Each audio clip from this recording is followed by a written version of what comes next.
It's fine. Hi. Hey. Good to see you. Thank you. Yeah. Hey everybody, how's it going? Okay, so today we're going to do another interview. This is Power to Power. So we have a power person here in your power. And the reason why we do this or how we do this is it's very relaxed and informal. And we invite you to come and join us. So it's like the three of us having a conversation.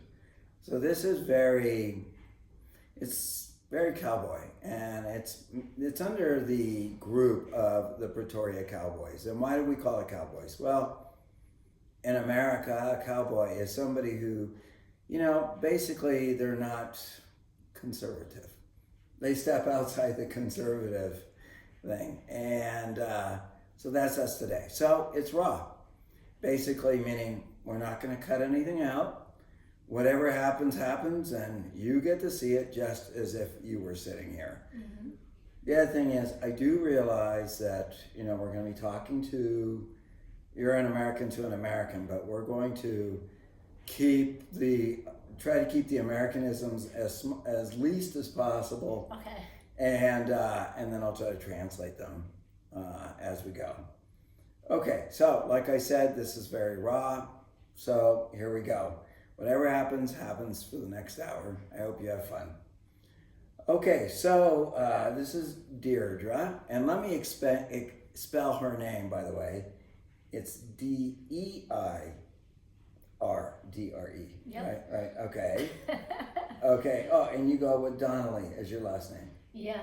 When I'm in South Africa, I add Deirdre to it, but officially my last name is Donnelly. Okay, how do you say your other name? Deirdre. Deirdre. Yeah. So you're like the brains. Yes. All right. I inherited that from my husband, the brain. Yeah, so, as you can see, we did interview her husband, who's the executive director of Pretoria Org. That's right. What a guy. Amazing guy. You totally scored with this guy. I know it. I know it. He's a beautiful being. Yeah, he's handsome. He's so much fun to be around. He's very smart, extremely capable. So he really deserved you. Oh, thank you. Yeah. He's always positive.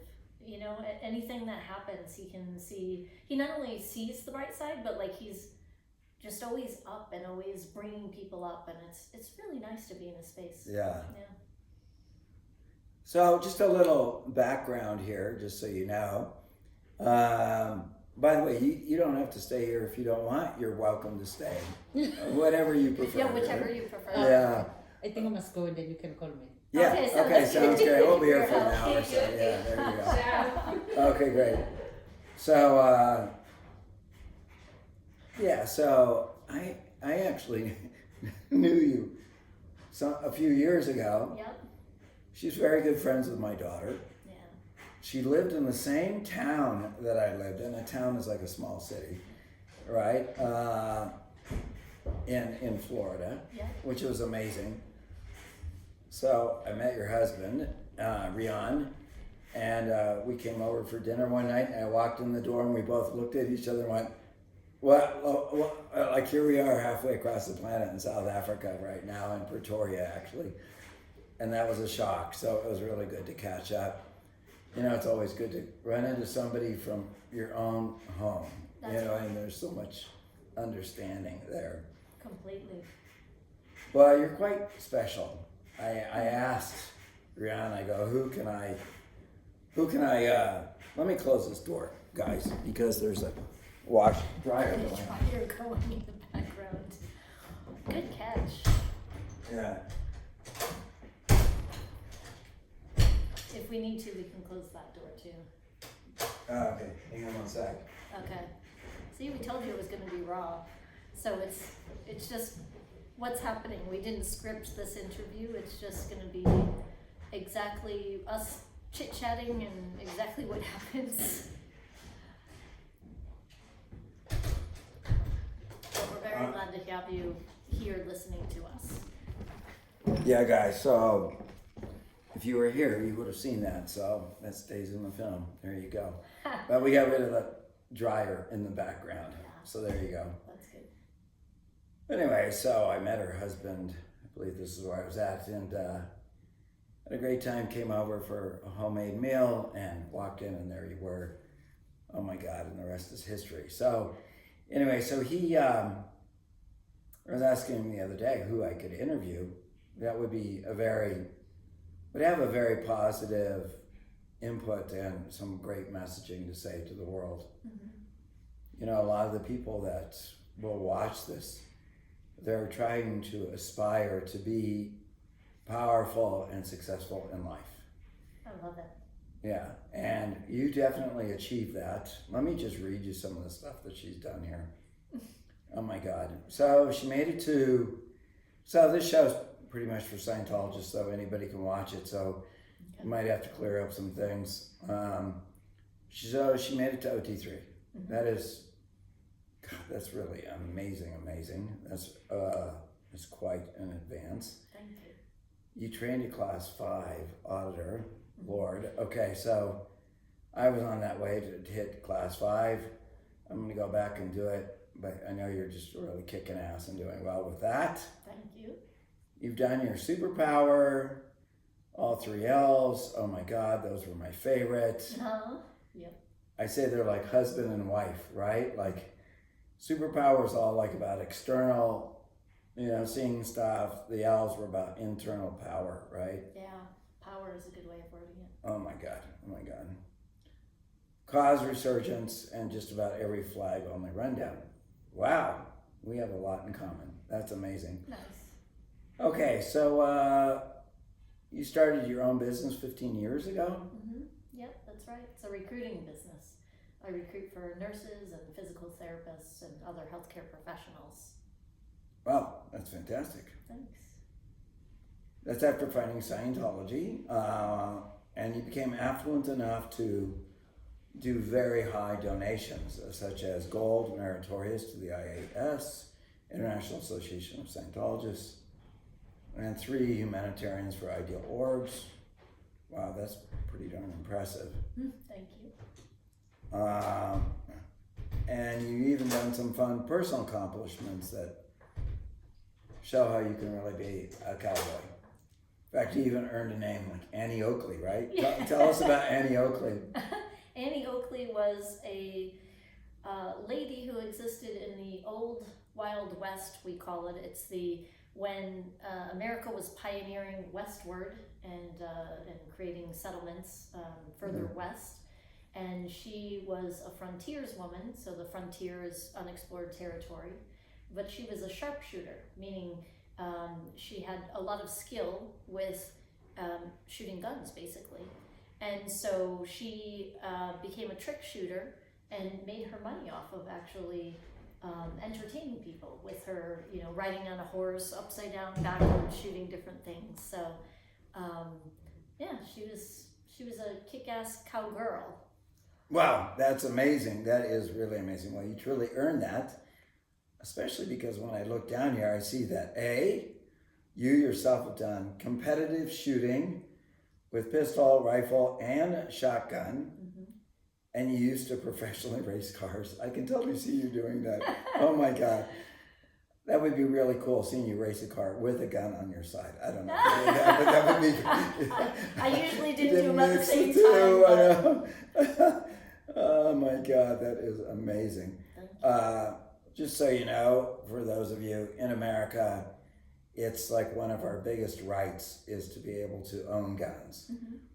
So virtually every person I know, even my neighbors, Scientologists, non-Scientologists, I live in Florida, virtually everybody I know has not one gun, not 2 guns, but a whole array of guns. Right.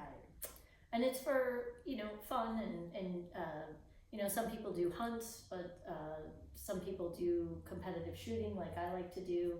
But it's a basic right because, then you can defend yourself and governments won't walk over you because they know you have power. Yeah. So it protects from anything happening. So it's not meant to be aggressive. It's more to protect from something bad happening. Because if if you're prepared for something, it doesn't happen. And then also for fun, like I got my pistol permit so that I could go competitively shoot because I thought that would be fun. Oh, that's awesome. Yeah, I should say our most important document is the Declaration of Independence. Mm-hmm. And in the very first paragraph, it says, if your government ever becomes oppressive, stand up and take down your government. And they actually read this they read it on TV. It's our number, it's like our document. It's like what we live and breathe by. And our First Amendment is freedom of speech. So between the two, this is why you see Americans act so freely, and they will express their opinions against government corruption and, you know, all the bullshit that goes on. So, okay, so that kind of gives us a little bit of a background, Annie Oakley. Let's get into your questions here. Okay. You gave me a few questions. I'm not going to go in order. We are going to, quote unquote, shoot from the hip. I like it. Yeah, and shooting from the hip is like literally like taking a gun out from your side as you make it up. So, you know, in the Old West, you'd be out there and you'd be like, you know, a rattlesnake comes along, you just take a gun out and, you know, take it out. Boom. Exactly. You just need to act right then. That's called shooting from the hip. By the way, you did mention that you were from California, Florida, and Connecticut. Yes. Okay, so California and Florida, that's where I grew up and live. Oh. Where in California? It was LA. LA.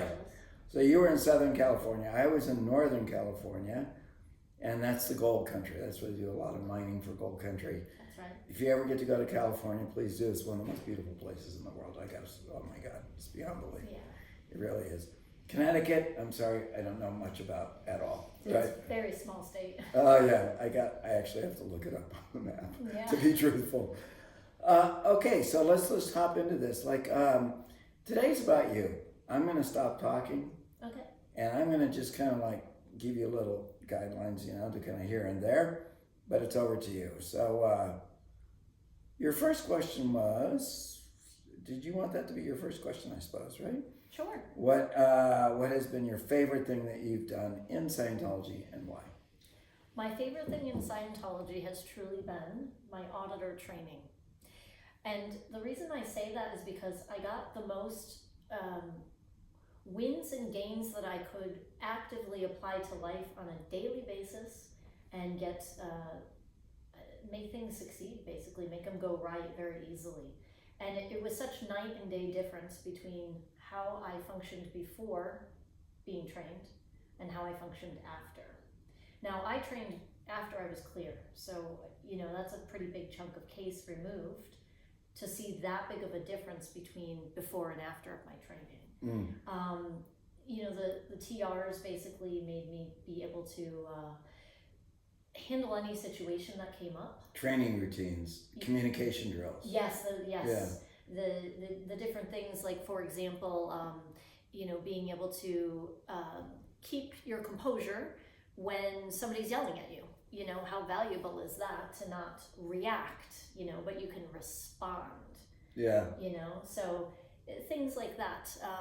Being able to control situations, you know, the training routines also for learning how to be an auditor also help you to control anything in life, you know. Yeah. So really, truly, that was, you know, the stuff that I apply on a daily basis, and I still do every single day, and have wins from it. Yeah. And I did my internship, my class 4 internship, when I did my class 4 internship. I'm class 5 now, but when I did my class 4 internship, I was sitting there auditing somebody, and I had the best realization I've ever had in my life, which was that I am an operating thetan right now auditing this person. So for those of you that don't know what operating thetan is, so thetan is us as a being, as a person, and when you're operating, you're functioning and you're making things go right. So, but it's functioning at like the highest level of just causing anything you want to make it go right, basically. And you're knowing that you're cause and you're willing to be cause, and it's over matter, energy, space, time, form, and life. And sitting there in session with my PC and my pre-clear, the person I was auditing, basically I realized I'm controlling the session. I'm running the meter, the device we use to find the charge and handle it. I was controlling what was happening with the pre-clear in his mind, and I was writing down notes, and I just realized, you know, not only is this such a skill and so many things to coordinate at once, but I'm helping this person navigate their mind, including the parts that have charge in it. Right. And I realized I am being an OT right now. Like, the OT seemed to me like something I had to reach for, and it's way up there, and I have to do the bridge before I can get there. And I realized that my training was the quickest way for me to get OT. And I didn't do it for that reason, but what a cool reason to do it for, that you're wanting to be OT, and that's the quickest way to get there. Yeah, that's really awesome. It kind of spurred a couple questions for me, Sure. you know, out of what you're saying. So Yeah. just so people understand, you know, when you're doing your training, the training she's talking about, it kind of covers key points such as communication, problems, you know, doing things that you shouldn't do, you know, people's, you know, making you wrong. What would be another point? Like 3, how would you describe level 3? The different factors that might make it that you're not acting on your own, what you want, your own power of choice. Yeah, power of choice. Yeah. Wow, that's great. Well, you know, and this hit upon a point that I think might be really valuable, and I really want you to talk about it because you do this now day in and day out as a profession. And that's great. And I used to ask this when I was doing the training myself. Like, I was very young. I started out when I was like 19 and was like, so I'm about like 20 years old. So this is back in 1980, like way back when, right? And I kept asking the question, how do I apply this in life? When I asked the Russian people, so just as a little backdrop, I started something in around 2010 where I was doing international talks worldwide. Wow. Nobody was doing it. It was the first time that this had ever happened. Really? Yeah, the very first time Wow. we were doing international seminars. So cool. Yeah, I was asked if I could do webinars, you know, but the technology really wasn't there yet. Totally. Now we've advanced and we can do webinars. But it's the same thing. But when I asked the audience, you know, the people that we're talking to right now, I said, what do you want to hear about? Especially the Russian-speaking people who are in a number of different countries, right? Totally. And I got it, and they confirmed it, and it was, we just want to know what can we apply right now to my life's problems. Now, I thought, wow, we have such a golden opportunity today. Because you're OT and you're trained, but you're also a woman. Thank you. Yes, and I thought, man, we can really speak to women today. I would really like to take that angle if you don't mind. No problem. Yeah, because, you know, a man's world and a woman's world, they're just radically different, right? Different viewpoints. Different attack modes, different handling modes, et cetera, you know, you have to deal with kids, cooking, cleaning, handling, business, work, keeping the family together, running the family, dealing with, you know, the bills, all the things that you deal with. And I know that it can be so overwhelming and maybe not understood enough and not appreciated enough. And nobody, you know, you get some training in it, you know, from your mom or whatever. But I would like for you to kind of discuss today, what did you get out of this training that you specifically can use to make your life run smoothly? Because your life is running very smoothly. You have a beautiful home, things are just running great. like, what do you do? What magic was given to you?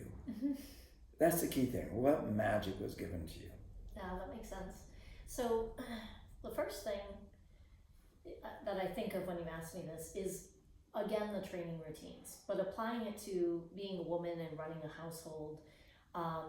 Basically, when you work a job, you're raising a child and you're running the household and making sure, there's cleaning done and there's food on the table for the family to eat. It is overwhelming at times. It can be, for sure. Women tend to multitask a lot. And so it can get a little bit where you can feel overwhelmed. And so the training routines, the being there comfortably, no matter what happens, somebody's yelling at you, the stove catches on fire while the dog is, ripping apart your shoe, or, like, oh, God forbid. right? Yeah. And you gotta be able to hold your cool, because when you're a woman and you're multitasking all of these different parts of life, there's gonna be these things that come up, and they'll come up sometimes at the same time. But Yeah. being able to be there comfortably, to not get keyed in, meaning Upset about it. upset, exactly, yeah. That we have the reactive minds there, right? The negative things that have happened in our life that affect us in present, and we have that charge sitting there. Yeah, and it can just trigger Oh yeah. at any moment, just Oh yeah. like a light switch. Boom. Yeah, like the difference prior to my training and after, again, night and day. So my husband would say, oh my God, I have to leave for my meeting. Dinner's not ready yet. And I would just explode on him.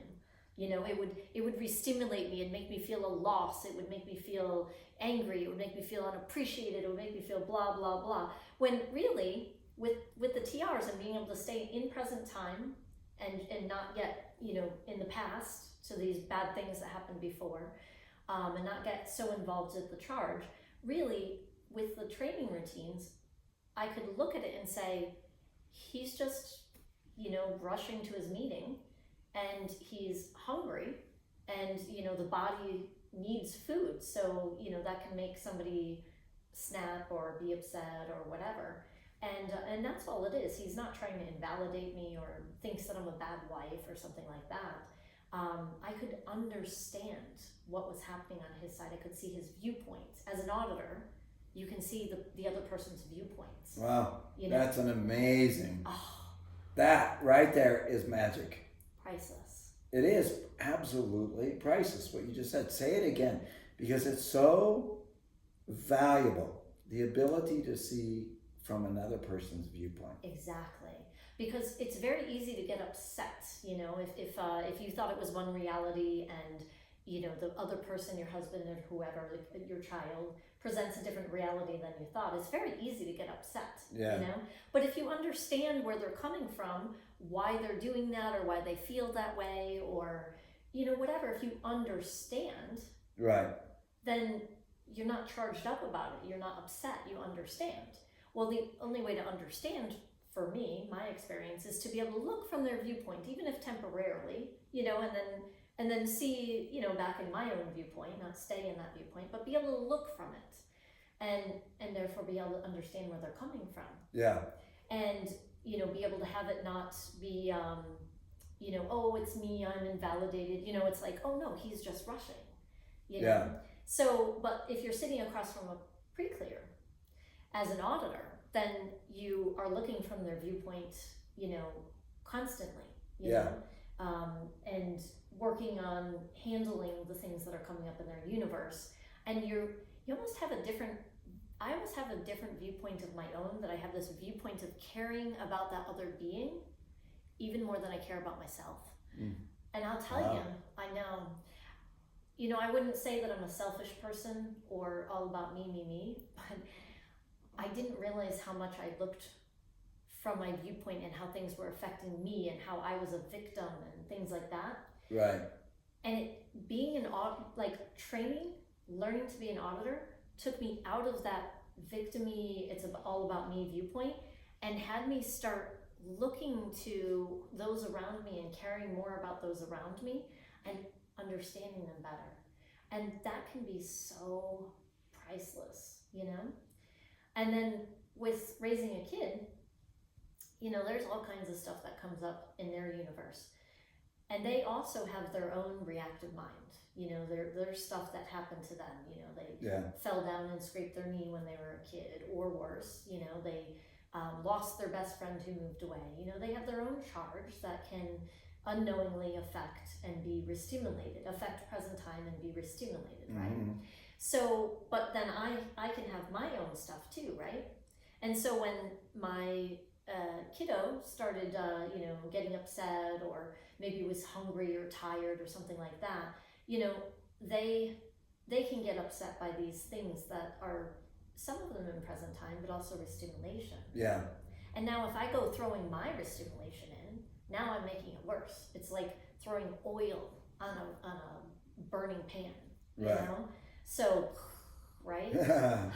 But if I could keep myself under control and keep my own stuff, you know, my own charge and things that happened off of this interaction I'm having, then I can just, then it's simpler. You're just handling what's going on in their universe, and now you're not having the, you know. Right. So, and as an auditor, that's one thing you not only learn how to do, you drill it. And you drill it before you ever take somebody in session. But even being in session is practice, you know. Right. You have to have your case not there in order to handle their case, you know. So your case being all the things that happen to you, all the negative charge, you have to have it gone.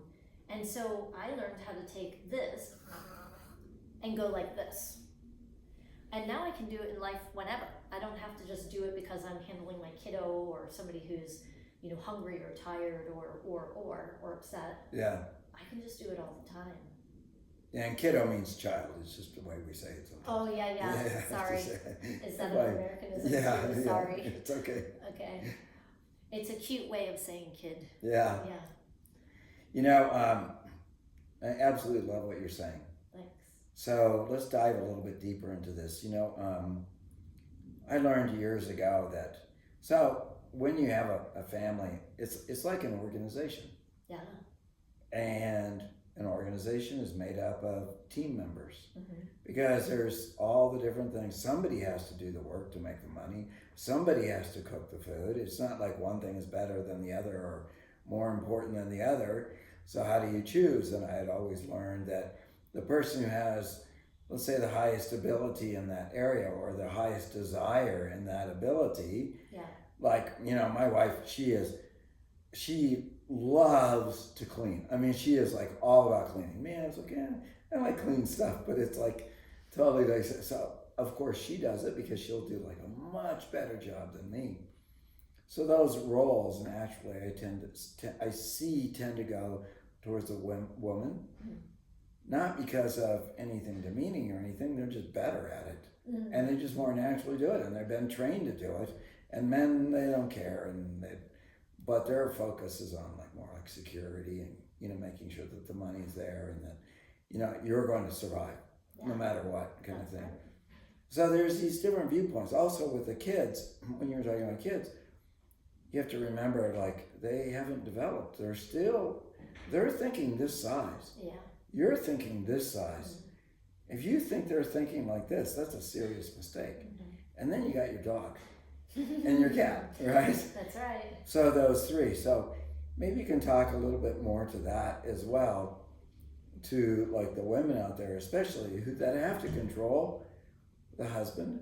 How do you control your husband? Like seriously, like in a good way. Yeah, totally. You know, in a good way, like.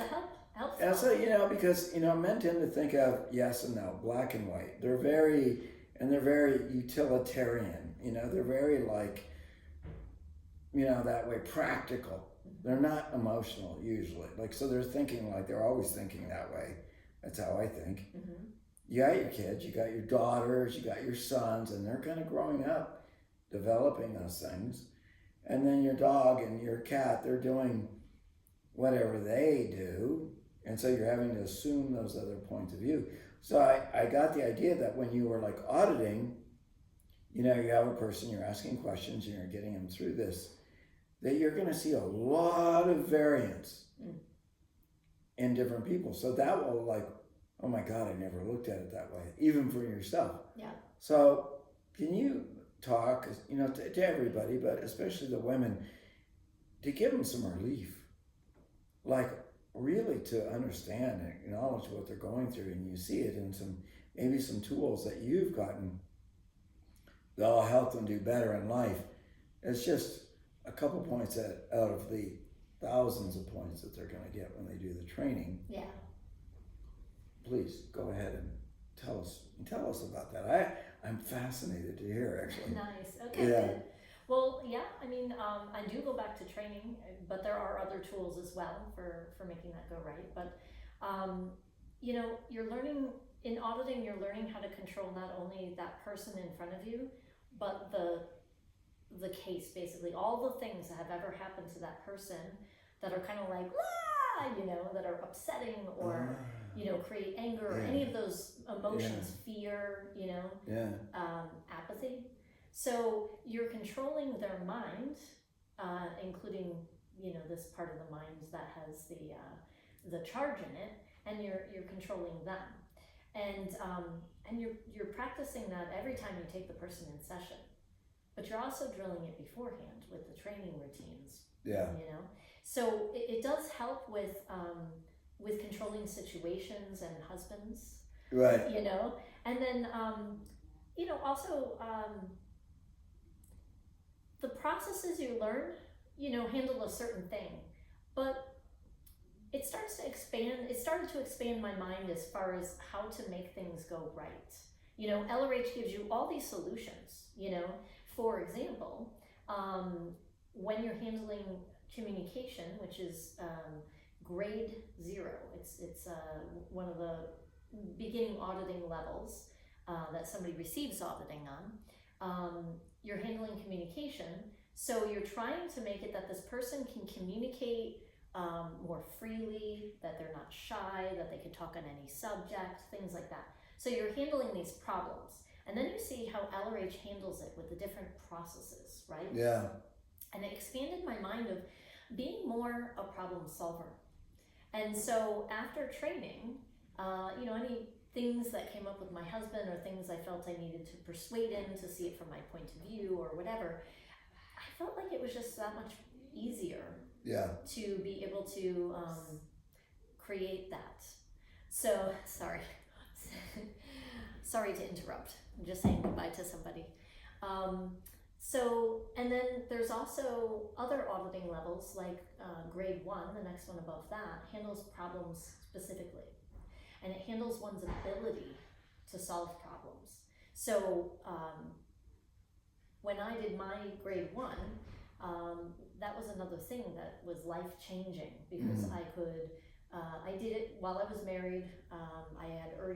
I already was raising a child, and I could see the differences before and after. So, and then just a little extra course that's not necessarily one of the mainstream courses, but really helped me with managing the household and multitasking and the problems that would come my way. Yeah. There's a beginner course. It's an introductory course, and it's called How to Get Motivated. And you wouldn't think that would handle what we're talking about, but there is a process in there of how to rise above your problems. And it's absolutely brilliant. I literally did it today. I'm not even kidding. I literally did it today, because you can handle any problem. You can handle a whole bunch of problems, you know, and I've referred back to that particular process. I mean, I did the course 5 years ago. Oh my gosh. I still pull out that course pack. I pulled it out today. I didn't pull it out because I was going to do this interview.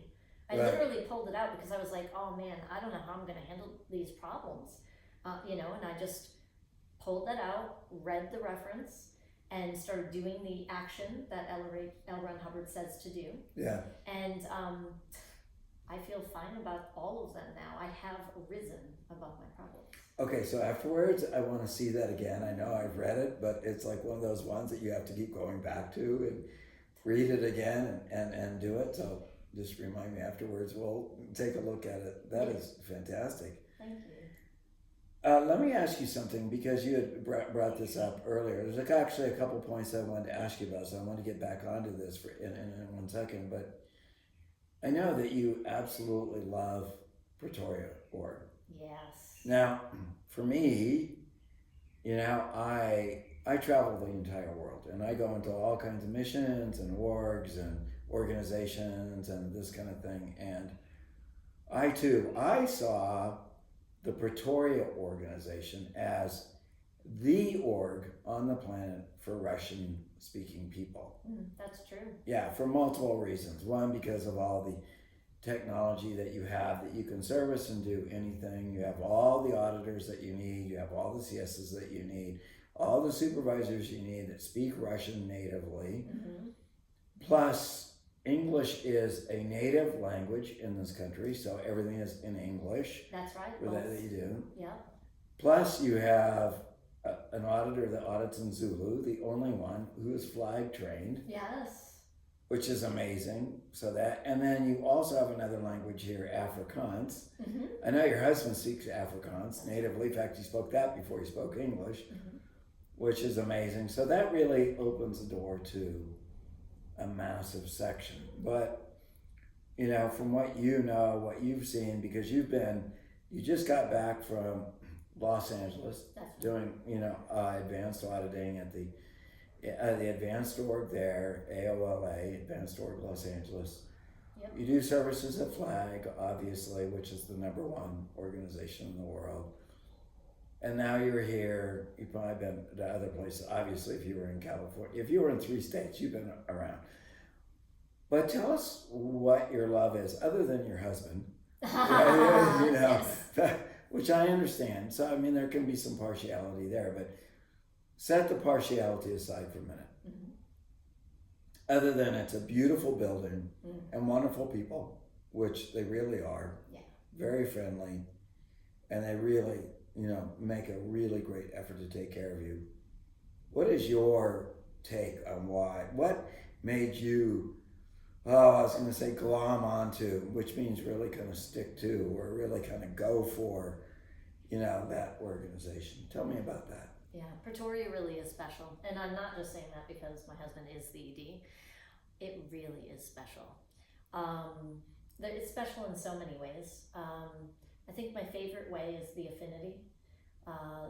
This group, I have traveled a lot, not only the places I lived, but as a physical therapist, I traveled to different states and did work assignments for 3 months at a time. So I've literally been to, countless orgs. Yeah. Countless orgs. In the U.S., In right? the U.S., Yeah.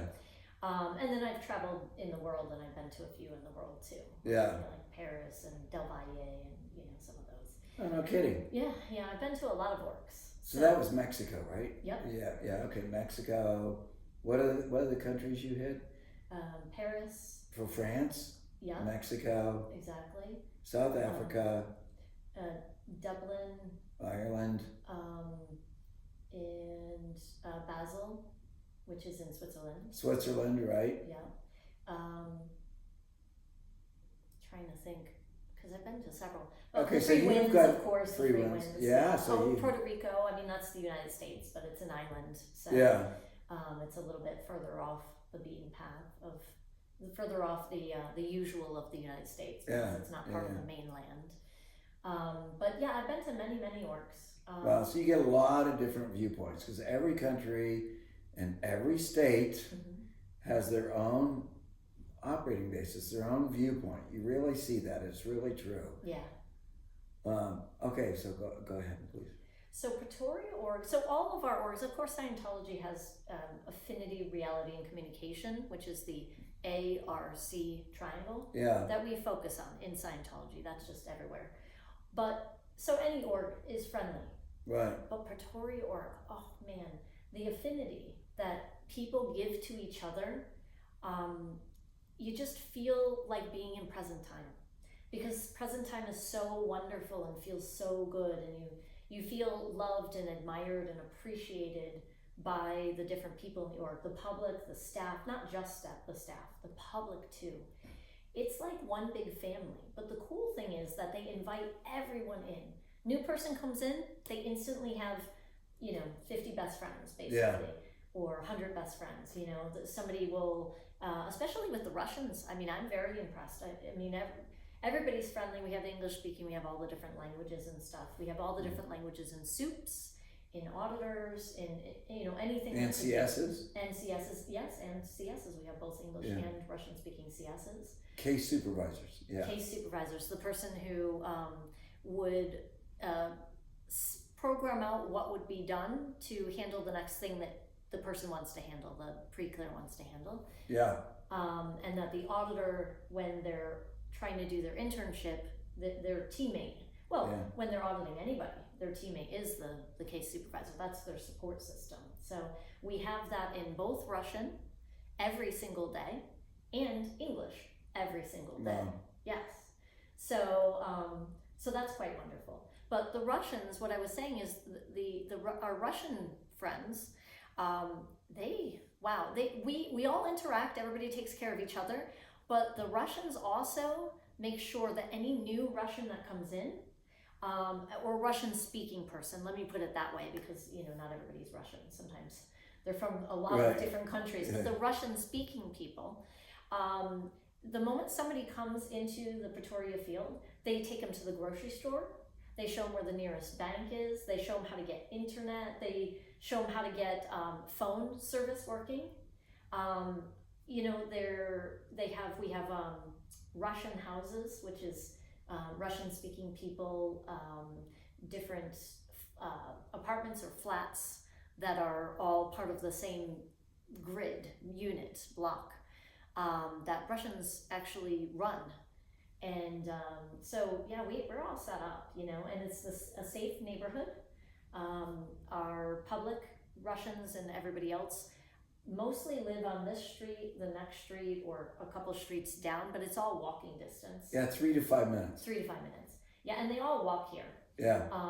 And other parts of South Africa, it's every place has their problems. South Africa is wonderful. Like, I love being here. But I want to be safe, and Pretoria is safe. Yeah. And it always feels safe, so that's another thing that I like about it, is that, I can be on the street, hanging out at night, chit-chatting with somebody, and it's not a big deal, outside the org, because there's people coming and going constantly. There's, our public, there's no bums, there's no litter, we have so much theta in this area that it's clean, it's safe, and it's theta. I have noticed that. I'll tell you a funny aside story. The other day when we all went out to dinner. Yeah. So there was a group of Russian-speaking people here that really helped out the organization a lot. And I said, okay, me and Lynn, we kind of went, okay, let's take them out to dinner. Nice. So we took them out for a nice dinner. And I heard some Americans next to us at the table, and we walked outside. You remember this? And we walked outside, and the woman goes, "Oh, you're from home," or something like this. Remember? Yep. Come to find out, this woman was from the American consulate, which just surprised me. And I was like, "Oh my God!" And she goes, "Yeah, we moved here." And I said, "What do you think of the place?" She goes, "Out of all the countries that I've worked in," she goes, "I absolutely love South Africa." Yes. She goes, "It is just so cool to be here because everybody's so friendly. No matter where I go," I agree. And it's very interesting because it's very modern, like the malls and stuff like this. Beautiful malls. Oh, yeah. Like, oh my God, gorgeous. Yep. But then you have some antiquity here, which I feel like this would be like from the 1800s. I don't know when your house is from, but it's like this beautiful, all like wood home, and it's just gorgeous, right? Like, oh my God, I would love to have a home like this, like, beautiful ceilings, like everything. And you're right, the places where I stay is like literally like a 5-minute walk. Yep. you know, which is just fabulous. And it's very safe. Everything is they lock everything here, you know, which is kind of interesting. Yeah, exactly. Yeah, the malls are gorgeous. I Yeah. agree. One of the nicest malls, my favorite mall, is actually in South Africa. Yeah. But yeah, it's very modern. I mean, there are people living in huts. Some people think it's Africa, so there must be. Yeah. I mean, really, I drive down the road and I don't think it's any different than the United States. Right. Except the fact that I don't recognize a lot of the stores. Right. That's the only thing different. And you're on the other side of the road. And you're on the other side of the road, yeah. But actually, it only took me 2 months to even learn that. Not that you need to drive, you know, everything's Right. within walking distance. Because Uber works here really well. Yes. Everything works. Yeah, Here, it's all which is set up. great. Everything's established. You know, somebody comes here, almost always, somebody from the org or one of our top, public, go to the airport and pick them up. Make Yeah. sure that they, get here safely, yeah. that they don't have to figure out transportation and how to use the transportation and, am I gonna arrive? And, sometimes planes arrive late or early. Yeah. But even if they arrive in the middle of the day, we pretty much always, unless there's some, I would say pretty much always, Yeah. that we go and pick people up from the airport. And Wow. I mean, Pretoria is special. You meant middle of the night. No, even if it's the middle, I said planes arrive late or Yeah. early, Yeah. but even if it's not at a time that's weird, Okay. even if it's just the daytime, a normal Yeah. time, Pretoria still takes the care factor to make sure to go Oh, I see, I retrieve get the it. person. Right, I get it. To I make get it, sure. Yeah. I mean, if it was the middle of the night, of course we would go get them. Yeah. You know. So what you're saying is that the care factor is very high. Very much. So I know that when we got together and we were working with Lynn, it was like I said, okay, because I travel around the world and I'm very used to going to countries where English is sparse. Oh. Okay, Yeah. like I don't know, Georgia, Turkey, Kazakhstan. Like I've been to all these places, right? And it's kind of hit and miss with English, Yeah. So the difficulty, the banking systems are different and everything. And so it's nice for the Russian-speaking people here, it's all set up for them. Yeah. Yeah, it's true. It's totally set up. Mm-hmm. You just kind of walk in and you'll be taken care of. You don't have to worry about it. Yeah, exactly. There's always the Russians kind of act as ambassadors for each other. That if you need to go do a banking cycle, then one of our Russian public or staff goes with the person and does the translation. But English is the main language, basically. Like everybody here speaks 2 languages at least. They might speak Zulu, but they also speak English. They might speak Afrikaans, but they also speak English. So English is the common denominator between all the cultures. Yeah. And we have enough we have enough staff and public that speak both English and Russian, that there's always somebody to help handle, banking cycles, setting up the phone, whatever it is. Yeah, you got 63 Russian-speaking people in this area. 63. Yep, that actually live here near the org and actively come to the org every single week. Yeah, I speak Russian to a certain degree and enough to get by, and it's good because there's Russian-speaking people who do not speak English around me, constantly. Mm-hmm. So when I'm here, let's say, probably about 75-80% of the day I'm speaking Russian, right? Which is, it's good. It's good practice. So just as a little side here, so one of the things that we're doing, I said, is power to power. And that's one thing that I kind of found many, many years ago, was to find a power person here and a power person here and to connect them. Mm-hmm. That's what I do in life. Yep. This is... You align vectors. Yes. Wow, that's good. I hadn't thought of it like that way. Thank you. That's really smart. Okay, I just learned something. That's really good. Nice. Really, really good. That being said, I was looking for a solution for the Russian-speaking people. Mm-hmm. Because, Rihanna, I asked Rihanna about this question. I'm going to get your take on it too. Sure. Personally, I love missions. Yeah. I like missions because they're very boutique. They're small. The care factor is really high. It's a very simple gradient. Yeah. It's nice.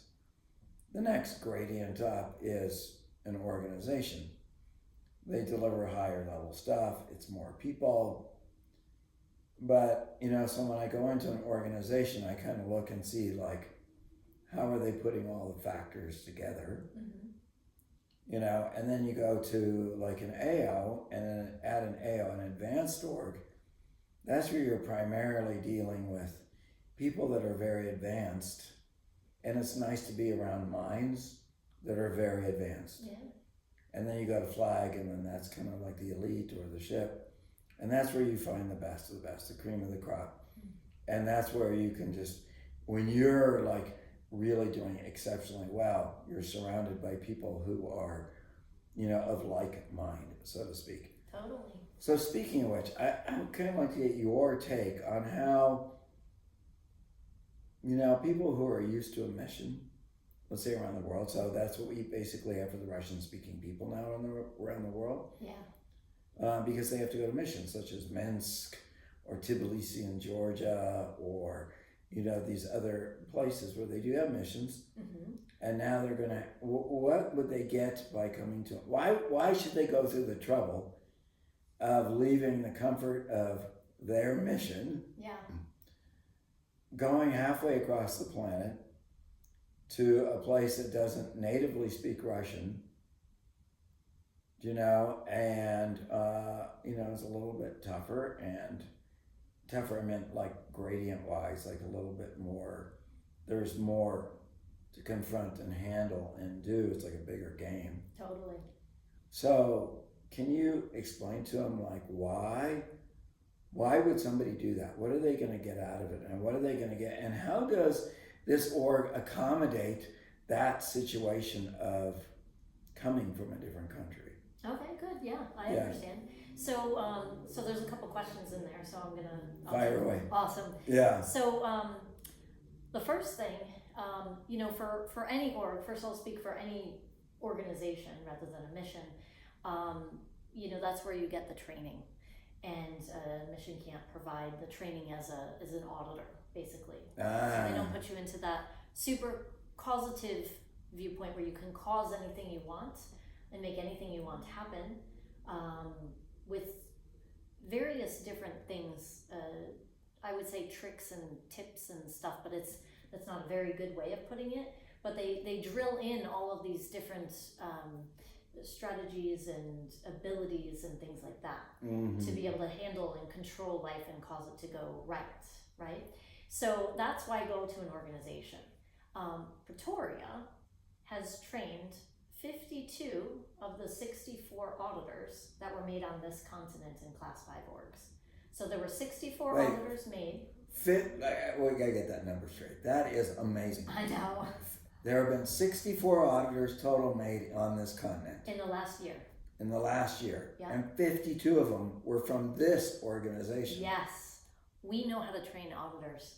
Our soups are the best. And we have multiple soups. You know, we have, we have 4 soups that train auditors. Right. And it's just, wow.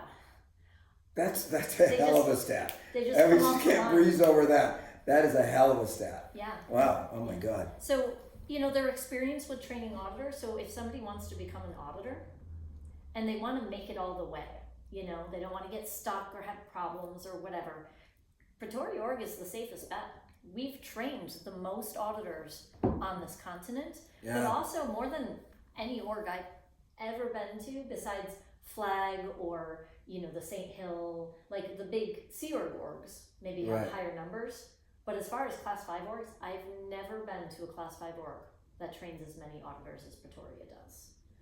So that's one thing, Another thing is we love our public and we welcome our public, and that includes Russian-speaking people. We love our Russian-speaking people. You're right. I see it. Yeah. I actually say that our Russian-speaking people helped make this area so very theta, right? Right. There was a little bit of litter 2-3 years ago. There was a little bit of litter around. There was occasionally, you know, a homeless person, right? Right. but with all the Russians walking back and forth and all their theta, there was a liquor store, alcohol store, right across the street actually, that closed down after the Russians came. There's no litter anywhere. Wow. And that's not us picking it up. That's just no litter anywhere. Yeah. Nobody litters around here. You know, it's higher class, higher beings, you know? Yeah. No homeless people. None around this area. You won't walk and see a homeless people from here to the lodging. Yeah, you're right. I haven't seen one. Yeah. And I've been here for months. Yeah.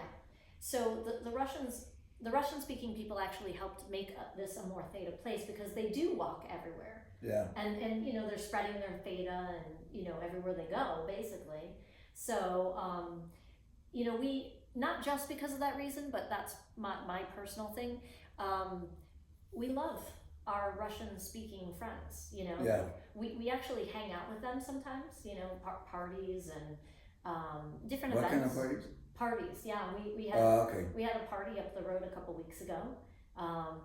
Russians that Rian and I and a couple of the org staff that are Yeah. English speaking went to, and we just had a blast. The Russians know how to cook too. Woo. Oh yeah. So Yeah. and they know how to party. They're fun. Yeah. So we welcome them. You know, we don't look at it as, oh man, they speak another language, it's such a pain, or, you know, now we have to translate, or no.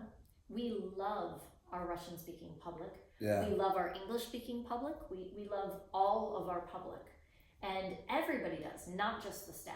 And this is the thing that I really am impressed by, because any org I've been to, I felt loved by the staff. All of them. Every single one. You know, I've never been to one I didn't feel loved by the staff. But the public usually do their own thing. And you see them, and of course they're, you know, they're not mean or nasty, and they, you know, they have high ARC as far as what they exude. Right. But not necessarily like talking or waving hi or, you know, trying to learn the language. Like before I came here, I knew no Russian. You know, now I can probably say at least 50 or 60 Russian words, you know. At night when I say goodbye, I'm like, Paka! Yeah. You know, or saying hello, privyet, and, Yeah. you know, so we make a concerted effort, like a really determined effort to have ARC with each other. To be welcoming. Yes. We want people to come, the public and the staff.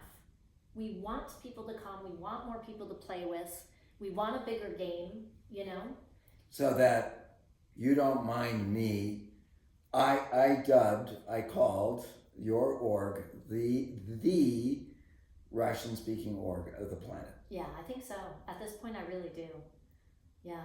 And it's because we create a welcoming environment. We really do love them. Yeah. And they love us. So, you know, and we have Russian speaking staff, you know, we have several Russian speaking supervisors. We have, one of them speaks English also fluently. So he's very much able to help translate anything. He translated for me one day. Yeah, he's amazing. I was like, dude, you're my translator. Yeah. And he goes, I'm the supervisor. I'm like, Yeah. Because, you know, man, when you get a translator that's like that good, you're like, I'm getting you, you know? Yeah. And he's high emotional level, you know, Yeah. very upbeat. And so it's nice to interact with him. You know, Yeah. it's easy to interact with him. He's one of my favorite people, actually. And yeah. So. That's, well, you know, that kind of, you know, why do I bring this up? It's simply because, like I said, the thing is power to power. And my whole thing, when I started this thing back, you know, many years ago, was simply to connect, you know, people to LRH. Yeah. I never was selling anything. I was never, you know, and then what I would do is I would, you know, give out my phone number and my email. I started that in 2003. Oh. I was speaking in St. Petersburg org, Mm-hmm. and I realized that these people had nobody to speak to. There was only one person in the entirety of Russia. Yikes. Her name was Galina, and who was on OT7. One. Oh, wow. But I lived in the United States, and so there was like, tons of OTs, and I was on OT7, and so I had many, many friends, and I thought, why don't I connect the people here to the people there? Yeah. And so that kind of became, my guiding force. And so this is one thing that I've been doing over the years. And what I do all the time is like, I always post my email. I always tell people my email. Anybody is always welcome. I always answer my email, right? But then I also connect people to other OTs in the field because they might have questions, or they need help, or they need guidance, or they need clarity, or they just need somebody to like, oh my God, because what I found when I was traveling around the world is that I would see people who were very special, but they never had anybody really to talk to. Makes sense. Yeah. Because there's a number of people out there, and I'm sure a number of people that are watching this today. I mean, if you're watching this today, I kind of put you in that category almost. Yes. Like, you're very special. You probably have thoughts and things that have gone through your head that you're kind of going, I can never communicate this to anybody because it's not the normal, like, average person who sits on a box, right? Kind of thing. Yeah. Can you talk to the people out there and just kind of acknowledge them about how they're special? Like, you see the people that walk into the organization that are cut above. Oh, yeah.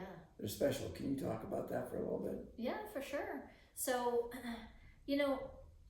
awareness has different gradients, meaning there's a whole spectrum of how aware somebody is, and I'm sure you can think of examples of this.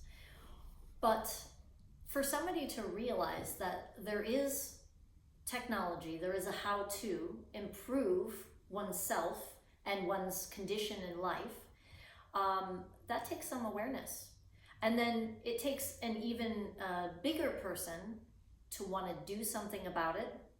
And then it takes an even bigger person to actually succeed in going about doing something about it, to actually do the efforts. They will succeed if they do the efforts, but it takes effort. And not everybody does that. Right. So, somebody lower emotional level, they may not take the effort to do something. They see something's wrong, or wrong with themselves, or wrong with their condition in life, and that they think, oh, it should be fixed, or I hope it's fixed, But the people in Scientology, the people who actually walk into the org or arrive at, the next highest org up, those people they're aware of what's going on. They see something should be done about it. Something can be done about it. They see that this tech, if they've experienced it, they know it works. But even people who haven't experienced it can look at it and see, the aware can see how it would work, that it would work, or even just seeing that there's a possibility that this could work and wanting to handle something fully, with everything you can handle it with, trying it out basically. That takes, somebody who's very much a cut above the average person in this world. And you can look around. I mean, the really low functioning, of course, are not even out in society. But then there's people in society that we see that are, kind of going along as a robot. They're going to work, making money, going home, buying food, cooking food, and that's their whole life. But there's more to life than just the drudgery of like, oh, okay, the next thing, There's like levels so much above that of happiness, of ability, of accomplishment. And so our public that come into Scientology, the people that come into Scientology, are just automatically, a cut above. And anyways, I hope that a good number of them who are watching today consider taking that next step and being that next step, being, maybe sometimes we all get sad or whatever, but be that next step of happiness or determined or desiring to be better, and go for it. You know, you have a lot to gain, and you won't know unless you do it, but I don't think anybody I know has ever regretted taking a risk to do more Scientology. Right. All right. Yeah. Oh my God, that was such an inspirational talk. I was like, oh, this is fantastic. And I'm sure you're quite an inspiration to the people out there as well. Thank you. Yeah, you know, for like I said before, and I didn't clear this with you before, I meant to do it, I'm sorry. Okay. So, you know, I'm always open to receiving communication, and I do it two ways with my friends. So let me just tell you a quick little story. Mm-hmm. And this is really important. I told this to Rian, your husband, the other day, and he was completely amazed by this story. So I have a friend named Jeff in America. He's an OT8. He was always ahead of me, right? So he was an inspiration. He pushed me. He got me to move to the next step, et cetera, et cetera. And we're still very close friends, like brothers to today. Nice. Yeah, and he said to me one day, he goes, you know, people that are at the lower levels are sometimes shy Mm-hmm. about communicating Mm-hmm. to OTs.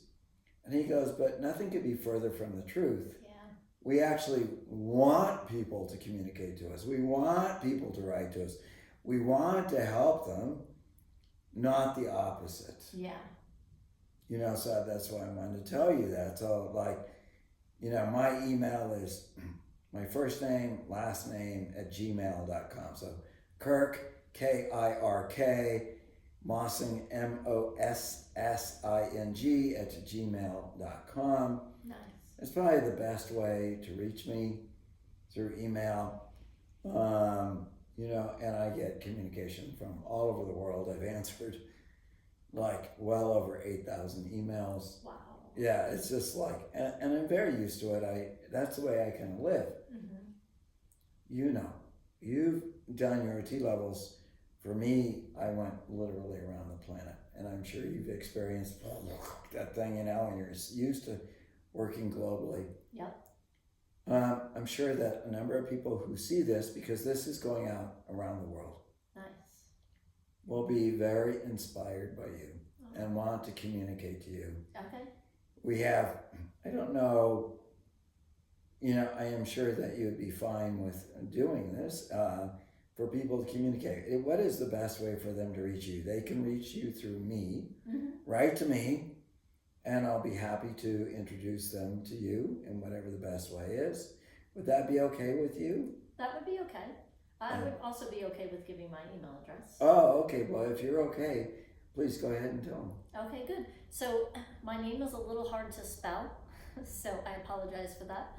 But it's basically my first name, and then a dot, and then my middle initial, and then a dot, and then my last name @gmail.com. So it's Deirdre, DEIRDRE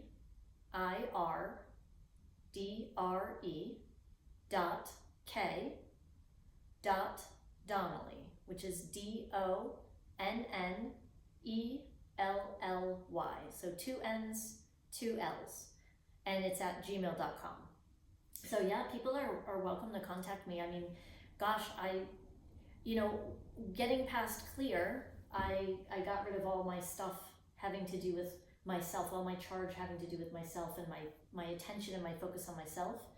And past that, and with training, my attention is very much on others. And you know that we have a saying, you have to give people a leg up, right? You gotta help them up. Like, I'm up, so I need to reach down and pull people up with me. So yeah, anybody is welcome to contact me. Anybody, it doesn't matter, male, female. Of course I want to help the ladies, but I want to help everybody. So absolutely. Wow, that was spectacular. Oh, That's really great. Yeah, please do write to us. Let us know. I would like to hear a few things. One is from the people out there. One is what you like, what didn't you like, what can we change, what can we improve, what questions do you have that you want us, who do you want me to interview next, any other ideas that you have, questions that you have, feel free to treat us like friends. Like I said, it was like you sitting here having coffee with us today. So kind of treat it like that. That would be the best way to kind of go about doing it. Yeah. I also wanted to thank L. Ron Hubbard for this technology that he's given us. Oh my God, I was, who was I telling? I might have been telling your husband this the other day, but I literally would be dead, physically dead right now. Yeah. If it wasn't for that. Him too. I don't know if he told you his story. Oh no. The doctors literally gave him 1 week to live. Oh my God. And that motivated his family to call Scientology. Wow. And they got an auditor in that same day, and the doctors were like, and this is no joke. Like, I know this sounds unbelievable and not true, but it's completely true. They gave him less than a week to live. He had a lung thing going on, and they couldn't figure out why. They couldn't figure out what was wrong with him. Yeah. And they said it must be from the mind, and they wanted to send him to a psychiatrist. But his mom had taken her brother to the psychiatrist, and he ended up committing suicide. And she knew that psychiatry was not the answer. So she was, had not been willing to try Scientology before that, because she was very religious and thought that it butt heads. It doesn't butt heads with any religion. Thought that it was against each other. It's not, all religions align with Scientology, but Right. But her child was dying. So yeah, isn't that amazing? So LRH saved my husband's life too. He's around for me to have him as a person in my life, this amazing presence in my life because of L. Ron Hubbard.